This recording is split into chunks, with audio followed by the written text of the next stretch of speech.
This program is brought to you by the Georgia Neurosurgical Institute. For over 50 years, rendering neurosurgical care to patients of all social conditions, treating complicated problems involving the brain, spine, spinal cord, and peripheral nerves, endeavoring to encourage quality care, medical research, innovation, and education on a local, national, and international basis.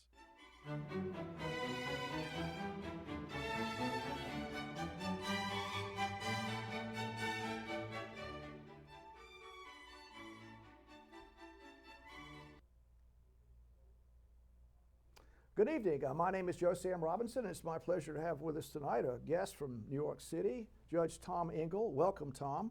Well, it's good to be back here, Sam, and to be speaking with you on in your new quarters here at Oh, yes, in WMUB. Mercer. Well, thank you. It's nice here, isn't it? I think we have the advantages of a university connection. We have a lot of young people with us here, so that's a good thing. This studio is certainly much more sophisticated and grand. Well, it has a certain je ne sais quoi, shall I say, about it, but that's a good story. Well, Tom, we've talked about different subjects in the past, and tonight maybe we could talk a little bit about one of your literary heroes, H.L. Mencken. Is that a person that you've for a long time? Yeah, well, I had a sort of a boyhood romance. Well, firstly, Mencken. Maybe we should tell the people who H.L. Mencken is and what his claim to fame and consequence would be. Well, he was an editor, a columnist, a humorist, a musician, and a lexicographer. All of those things, and very. What does the last word mean, Tom? A lexicographer is somebody who creates a dictionary. Yes. And he created, and probably his single most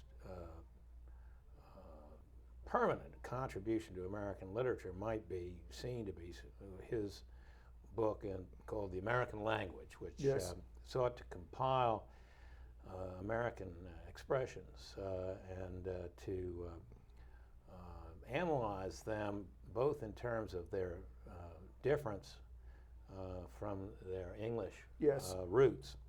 And even their differences among themselves, as for example in regional, not dialects so much, but regional usages. Yes. And he brought that book out in 1917. I believe it was the first volume, and there were 700 pages of this. So much of it is based on quite impressive research and correspondence with eminent historians and professors. For example, one of your favorites was Samuel Elliot Morrison. Yes. And Mencken corresponded with him about some of the words that he was collecting in that. And then after the initial volume, there were two supplements. And each of those was also 700 pages. So you can understand the depth with which he went into this subject. But perhaps he's more famous as a columnist. He originally wrote, beginning at the age of, he would have been 18 for the Baltimore Morning Herald. That folded after the Great Fire of Baltimore in 1904 and was sold in 1906. And then he went to work for the Baltimore Sun, which is where he made his mark. He was a drama critic, a music critic, a critic, if you will, and went on to found a very important magazine during the 20s, first I think in 1924, called the American Mercury. Yes. Which followed his association with George Jean Nathan, who was his colleague and co-editor both at the Smart Set magazine, which he ran which he started in 10 or 12 years earlier than the American Mercury. That's where he started to work with Nathan, and then the American Mercury was in 1924, and he stayed there for about 8 years, as I recall. And he became sort of a tastemaker, if Yes, you will. yes. Walter Lippmann called him in 1927 the single most important cultural influence on educated Americans in that period of time. Now, Tom, this is one of your intellectual heroes, say a literary figure you hold in great regard. Maybe we could bounce the basketball a little bit about writing a dictionary. Now, Samuel Johnson did that. We have the stories about the Oxford English Dictionary. What could have made a person like Mencken want to do that? He obviously had a tremendous feel for words and communication, and words being misused and being injurious, and how delicate a word could be. He could use a word like a knife and like a sledgehammer, yes. and didn't hesitate to do that. But I would say that the impetus behind the American language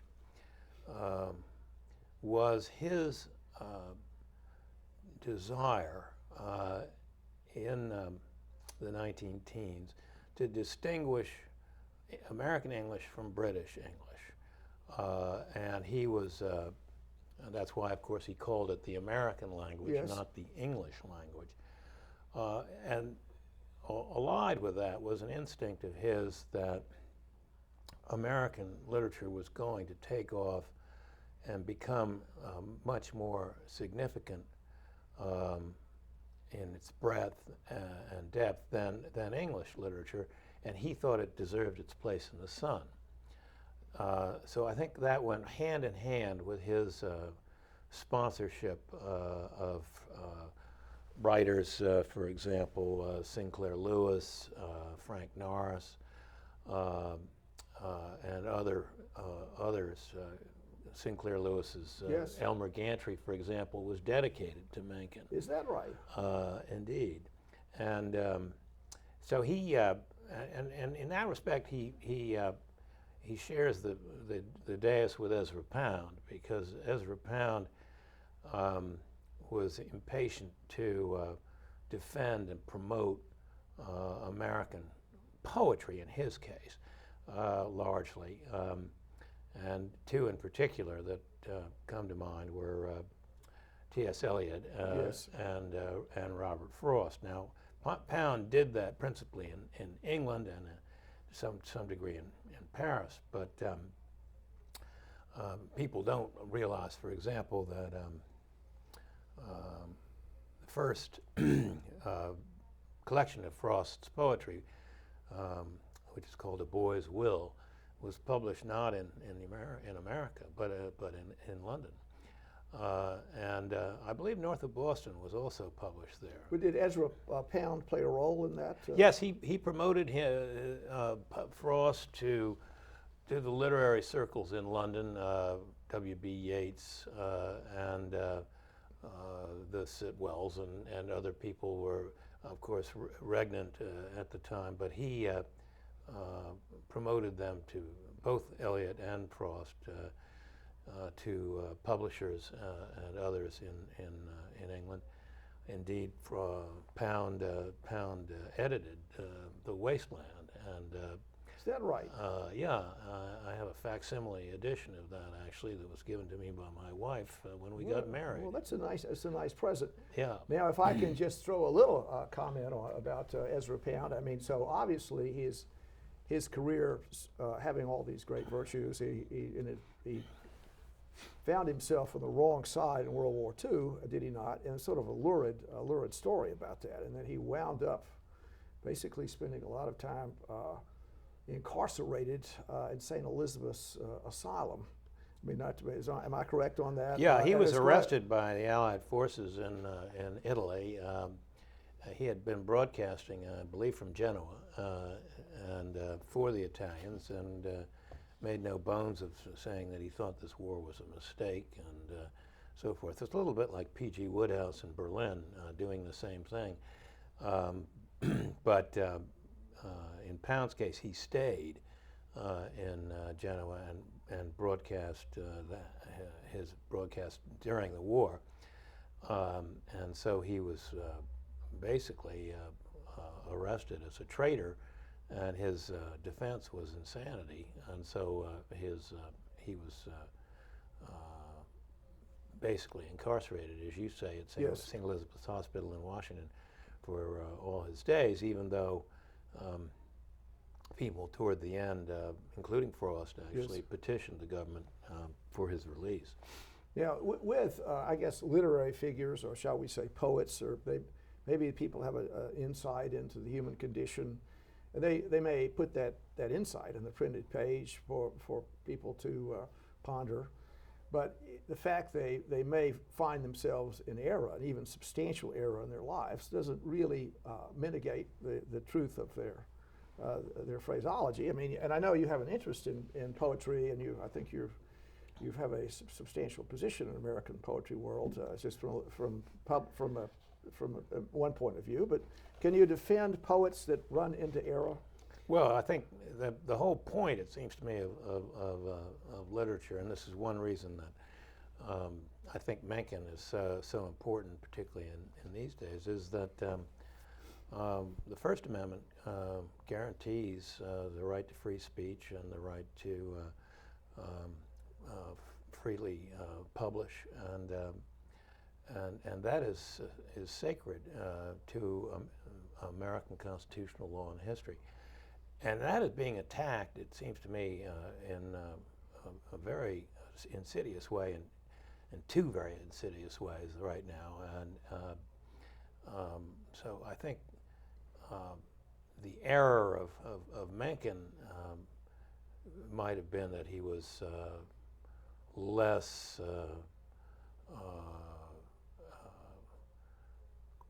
clear-seeing about the rise of Hitler, for example.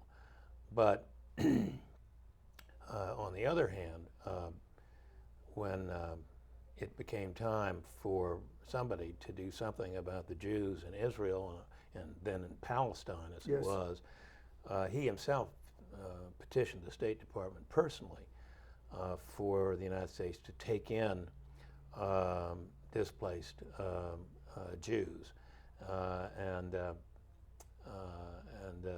similarly, in the late 30s, he wrote scathing anti-lynching editorials in the Baltimore Sun, and wrote a series of columns mostly directed at the lynchings that were then fairly prevalent on the eastern shore of Maryland. Yes. And so while many people spoke a good game about their support of the black man, he was actually putting his money where his mouth was, and indeed his positions cost him a great deal in the American Mercury, because the circulation went down a great deal when he took on this political fight. This is the anti-lynching fight. But I was going to mention that the two areas where I see the First Amendment being attacked now are in this whole Charlie Hebdo satirical magazine in Paris, where 7 people were murdered, for heaven's sake, in January.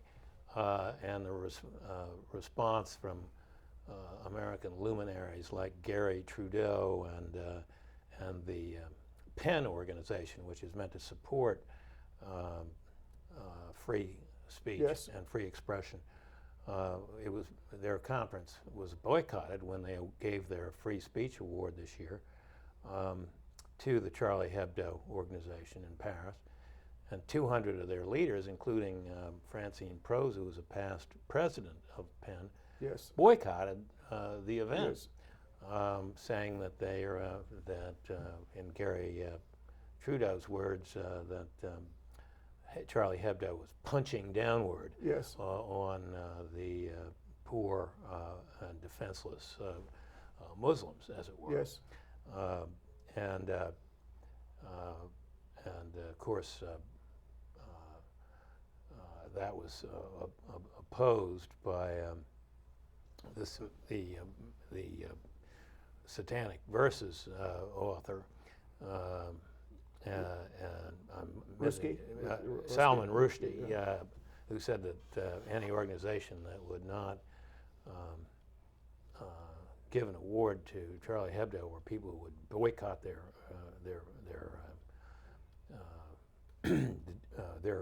giving an award, is not worth the name. Yes. And the second area where I see this free speech thing under assault, and is in what I would is the pathetic response, it seems to me, of universities to the concerns of feminists who have been acting to, it seems to me, restrict speech on campus, sometimes under the protection of Title IX of the Civil Rights Act, and which was meant to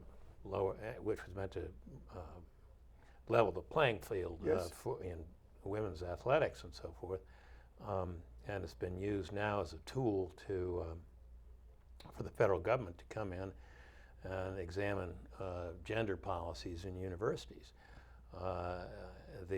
So that even some Harvard Law School professors had to protest that the change of the burden of proof in respect of rape accusations and other provisions of these so-called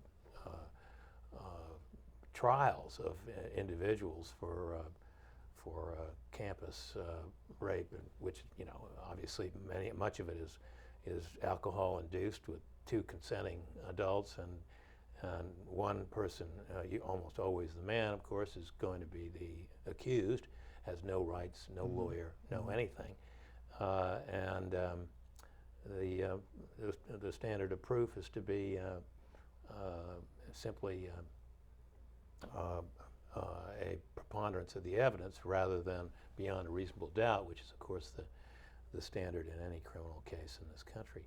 So a guy like Mencken, who called him like he Yes. saw him, if you will, we need his like around now, and there is no one with quite his stature calling a spade, if you will. So we miss him. Well, so that's quite a journey into free speech and literary figures. So the idea, I think, is preserving you could say people have certain eccentricities that are literary figures or artists or intellectuals, and their views are sometimes correct, sometimes incorrect. And the idea of having this access to these opinions turns out to be a big deal. And sometimes a person may say 10 things, and one of them may resonate as true, and the other 9, might be discarded. But the idea of having not being silenced, it turns out to be a big part of our democracy, does it not? And Yeah. just going back to some of Mencken's ideas, it seems to me one of the issues that he was involved with was World War I, how and the idea of sort of British cultural domination in a way of the American literary scene, and in many ways the American intellectual world sort of had a center in Oxbridge, and the idea that this is sort of the fountain of truth, and here in North America we had sort of an own viewpoint, and he was kind of pushing for that a little bit.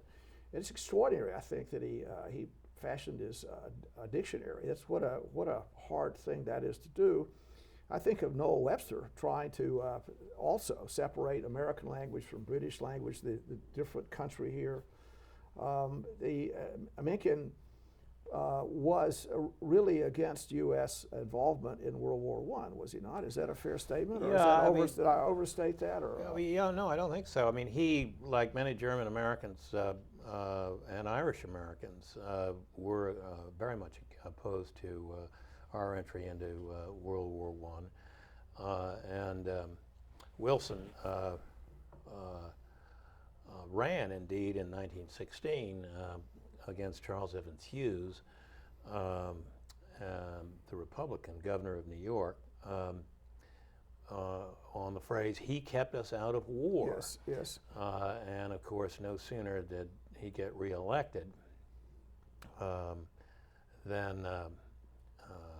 took office in his second term in January of 1917 than we were at war in April of 1917. The German Americans naturally felt compromised by this because they were going to war against literally, in some cases, their fathers Yes, or brothers yes. or something. And the Irish felt compromised by it because we were going in on the side of the British, who were imposing colonial rule on their ancient homeland of Ireland. And indeed, in 1916, the Easter Rebellion took place in Dublin, and so the Irish were in Absolutely. a state of almost civil war with the British Empire. Do we see some of that today, I wonder? We have lots of people that from everywhere here. We have Islamic people, we have people from different viewpoints, and I could imagine a situation where there's the foreign policy of the United States doesn't, in some ways, may injure their homeland or their people they think, or their policies against that. And it's a rather difficult situation, is it not, for people that have with sort of a dual citizenship idea? Yeah, it's very tricky. Returning for a second to the German-American situation, there, following our entry into the war and leading up to it, even there were violent outbreaks against German Americans, and where my great-grandmother, for example, had recordings of the great German soprano Elizabeth Schumann-Heink. Yes. And a mob came into her house in Jacksonville, Illinois, Wow. found the records and smashed them. Well, and you see, and it's important to realize, I suppose, that the German immigrants to this country constitute really the largest immigrant Yes. group of any that came to this country. So that was a particularly violent resolution of Americanism, as it was called, and being 100% American. And the hyphen between German and American, the hyphenated American, had to come out. and yet it has it not? And it has, yeah. You cannot even imagine any sense of, well, other than a sentimental attachment to Right. to Germany. I mean, people, and of course, there's no conflict now. Is there? They're the same. Of course. Liberal democracy is the same Sure. sort of worldview. I think it's fair to say that the German Americans are more integrated into American society than almost any other group I can think of. Yes, yes. But you see today, I mean, the same tug and pull in dealing with the terrorists that have attacked us all over the world, and of course, most notably on September 11th, 2001. Even President Bush went out of his way to say that he was conducting a war against terror. Yes. President Obama has certainly been very sensitive Yes. Of to course. Yes. Yes. to Islamic Americans, and I think to the extent that it fudges the issue somewhat. Under the First Amendment, everybody gets to disagree, but they don't get to kill people. Yes. And the people who are killing people in the name of their God or the name of the caliphate that they wish to establish happen in this case to be Muslim Americans, and I don't think we should be too tender about calling this what it is by its right name. And certainly Mr. Mencken, were he around today, Yes. would do so. So we have one of the things that seems to me that Mencken did is we have a certain mythology out there that, but maybe a non-reason. I've made this statement about Voltaire, the idea that they have this sort of mythology, or there's not a clear thinking. He was a great effort to think clearly about issues. Is that a fair statement? And say whatever needed to be said, and then sometimes just I guess you'd say sensitivities, world viewpoints. There's a sense of offense in speaking very directly, and particularly when I think you mentioned these are humorists. Sometimes if you really want to say something that's cutting and true, a certain sort of candy wrapper of humor makes it more palatable out there for the for generally, and maybe the people that speak the truth are often humorists. I mean, I think of Mark Twain, and there's a certain similarity between the two. I mean, can you compare the two? The journalist relationship, humorist, any? The greatest revelation in Mencken's life may have been at the age of 8 when he read Huckleberry Finn, which changed his entire view and made him want to become a writer. Really? Absolutely. And so Mencken would say, terribly funny things, like when we had the intro here was Mozart, and Mencken said there are only 2 kinds of music. Yes. German music and bad music. And he poo-pooed even the likes of Chopin and Tchaikovsky as relative lightweights compared to the German heavyweights. And he said many funny things about Puritanism, which I see incidentally as the underlying cause of much of the trouble we're having on campus now, is that women want to have this special identity. Well, I'm happy you know what women want, Tom. I mean, I've tried to figure that out myself. Well, it's a little small joke, but what do people really want? I wouldn't say that's what women want, but that's what the feminists want, and those who propound their political vision in this administration, for example, through the Office of Civil Rights in the Justice Department, Title IX, and the like. They have a real, seems to me, goal not to make sure that women and men are treated equally, but that women become more like men, and I think that that's a funny kind of objective. But I do think that the Puritanism, particularly in respect of sexual mores and these bizarre accusations that you see almost continuously, the Duke lacrosse players, the UVA fraternities, and so forth. They are, I think, driven by this wave of Puritanism that comes and goes in American history, and now it's reasserting itself, and to protect the unprotected woman who's supposed to be like a man. Figure that. Yes. Well, we can make a complicated conversation about that. You could say, it's probably not you don't know if you have enough time or this is the right venue for that, but you could say, if you're transsexual, not to get too much into that, that means that your identity, if everyone's brain is the same, then somehow your brain is different. So you have to, so there's a contradiction. If all the brains are the same and everyone is the same, then there would be no reason to change it. But that's a story for another day. But I take the point that really the idea of behavior and interchange of ideas and any kind of, I guess, limitation of free exchange of ideas is really not in the nation's interest. And I think that's particularly true on university campuses. It's going to be very important for all viewpoints to be heard, and I hope that will prevail.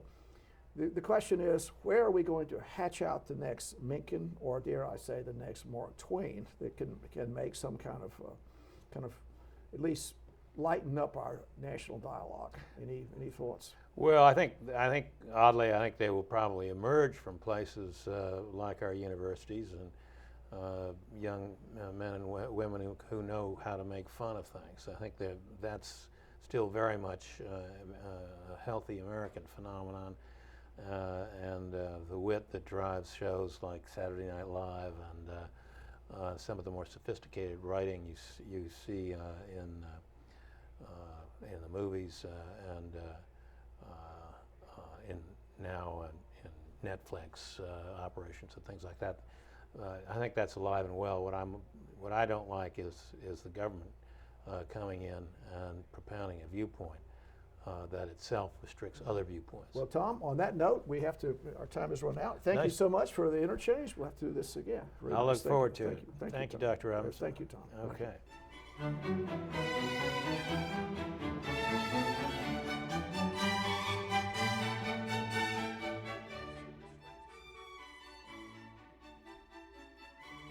This program is brought to you by the Georgia Neurosurgical Institute.